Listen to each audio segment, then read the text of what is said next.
This week's Torah portion, Mikeitz, always falls out on Chanukah. So here we are. It's going to be Mikeitz and it's Chanukah. So happy Chanukkahs, everybody.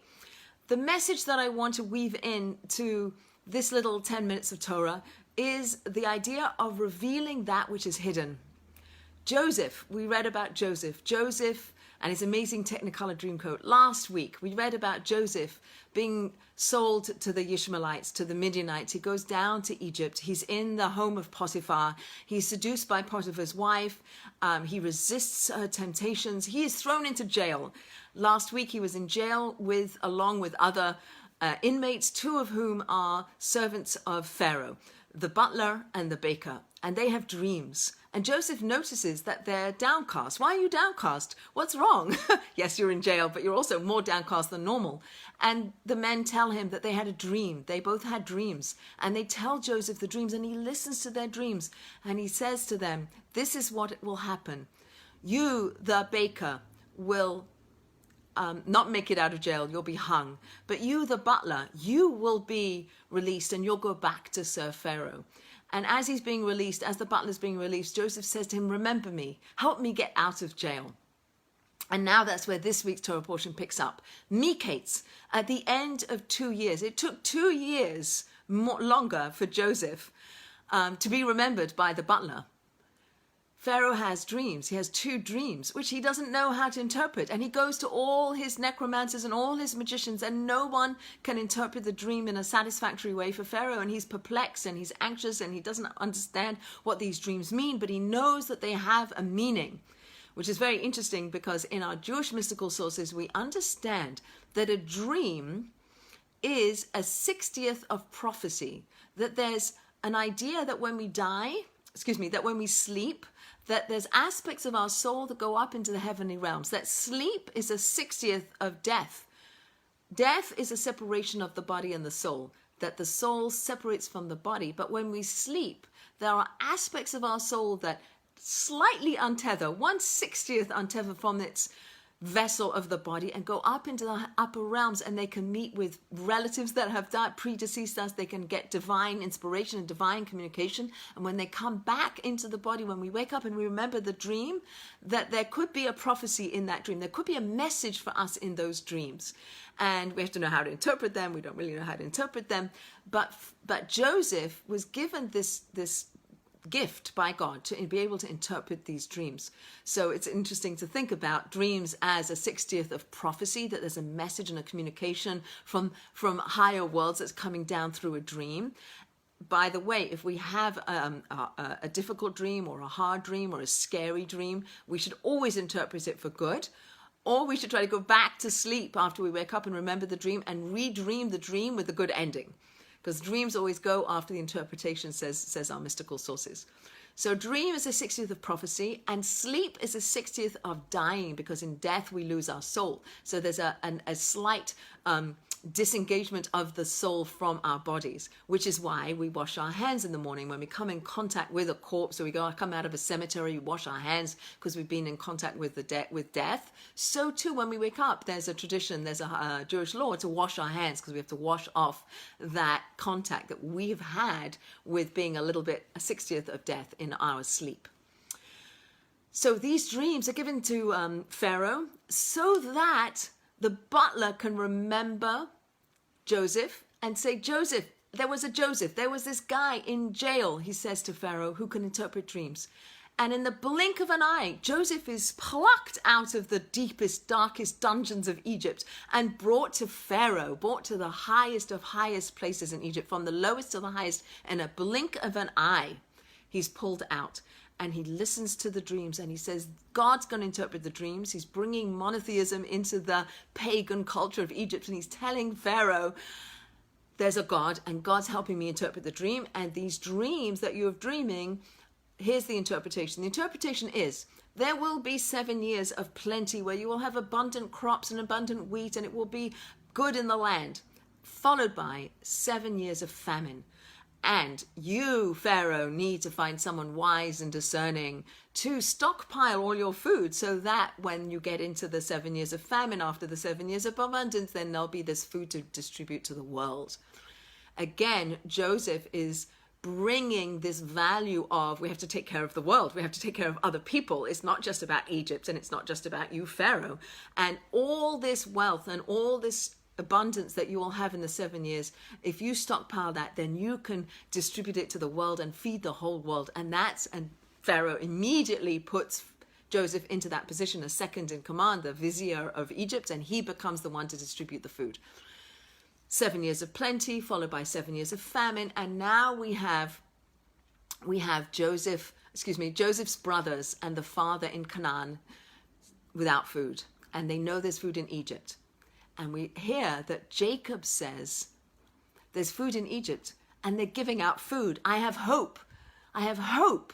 How is it possible that Egypt, which is an evil culture, which is a selfish culture, is distributing food to the world? I have hope. Maybe Joseph is still alive. Jacob never gave up on his son was maybe still alive. He never gave up hope. Sends his the other brothers down to Egypt, and they come before they come before Joseph. They don't recognize Joseph. He doesn't look like anything like the little boy they threw into the pit, got sold into slavery. They don't know what happened to him. He's standing there, second in command. They have no idea who he is, and he recognizes them, and he goes into the back room and he starts to cry. So crying in our Jewish tradition is an expression of our soul. We say it's our soul crying. It is a way in which we express who we are on the inside. When Joseph cries, he's revealing himself. He's revealing his soul. Maybe it's got pushed aside in order to exist in Egypt, but when he sees his brothers and he sees the brotherhood and he wants to bring back that brotherhood that's going to be necessary for the continuation of what's going to be the Jewish people, he starts to cry. He weeps. His soul is sweating. He's accessing his soul. So when we talk about Chanukah and we talk about our souls and we talk about this saying that's in Proverbs, which says the soul of man is the lamp of God. The soul of man, our soul is the lamp. All the time we're getting this this breath infusion from God, this soul infusion from God. It's a light, and we have that inside of us. And it's our job in this world to shine that light out. We have to shine that light out. When we are in utero, when we're a fetus growing in our mother's belly, it says that there's a light that shines above our heads so we can see from one end of the universe to the other. We have a light that gives us wisdom. We learn all the wisdom of the world. We learn all of the wisdom of the Torah. It's all in us. And we get born and it gets pushed inside. We get a slap on our face and it goes inside. And now we spend our whole lives trying to access that wisdom, that light that's inside of us is yearning to come out. And we spend a lifetime pulling it out, revealing that which is hidden. So when we talk about Chanukah as revealing light, and we light the menorah at nighttime when it's dark, and the nights are the longest they are in the whole year. We have this dark period. We're lighting candles. We're bringing light out into the world. So interestingly, we light 36 candles for the 8 days of Hanukkah. 36 candles. And there were 36 hours that Adam and Eve lived from the time they were created until the end of the first Sabbath. 36 hours. We learn also in Genesis that when God created the world, he created a light that was created on day 2, that was not light from the sun. It was a spiritual light. It was a holy light. It was a godlike light. And that light was hidden away after the first Sabbath. So Adam and Eve got to have the benefit of that light for 36 hours, and we light 36 candles as a way for us to say, this is the light we're shining out. We're shining out spiritual light. Yes, it's a flame. Yes, it's a wick. Yes, it's a candle or an oil, but it represents spirituality and godliness and soul and goodness and love into the world. And that's what we're shining out. So the menorah that was in the temple, the menorah that was in the tabernacle, the menorah that was in the temple, the windows were narrow and they became wider as they shone out. Again, we're going to take little lights, we're going to put them in our little windows, and we're going to shine out into the dark, and they're going to make a big light out of a little light.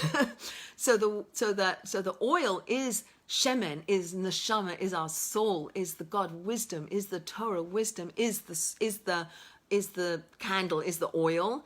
The wick is the conduit by which we express the light and express that flame.